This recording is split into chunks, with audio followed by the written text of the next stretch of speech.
I can absolutely rank the aegons. And I mean all of the aegons, not just the kings. I'm gonna go through them chronologically though, because otherwise it will get even more confusing than it already is. Aegon, son of Daenys. So he was probably the first generation born on Dragonstone, and he grew up knowing that they'd narrowly escaped the doom. He and his sister Elena held the title jointly, so I'm just saying it'd be a cool origin story. He comes in fourth. Aegon the First. Look, do I co-sign everything he did? No, of course not. But between the whole Dragon Dreamer shtick and deciding that his descendants should sit on a tetanus chair to keep them on their toes, I respect him. He's coming in first. Aegon the Uncrowned. So he's probably the most underrated Aegon, and after he was usurped, he snuck in to claim his father's dragon, and that meant Maegor and Balerion the Black Dread on the fields of battle. It didn't scream self-preservation, and he got eaten by a dragon, but the guy was brave. He's coming in third for me. Then we've got Aegon, son of Jaehaerys and Alysanne. He's their firstborn child.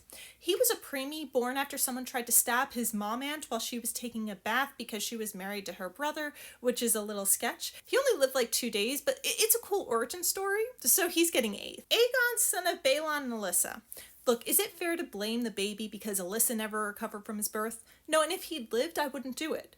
But he didn't live, so I'm in the clear. He comes in 11th. Then we've got Aegon II. He could be worse. No, really, give it time.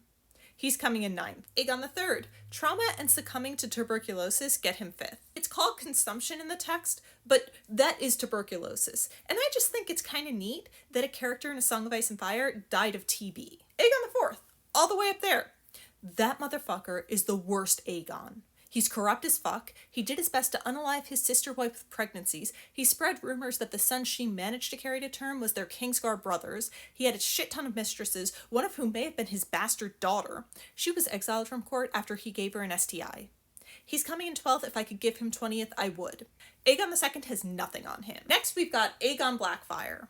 He was apparently a bully, but I don't know how much I fault him for that, since somebody had the bright idea of taking 12-year-old twins into battle, and then Bloodraven's archers did their job. But it's not a character recommendation when that's all we know. So he's coming in 7th. Next, we've got Aegon V.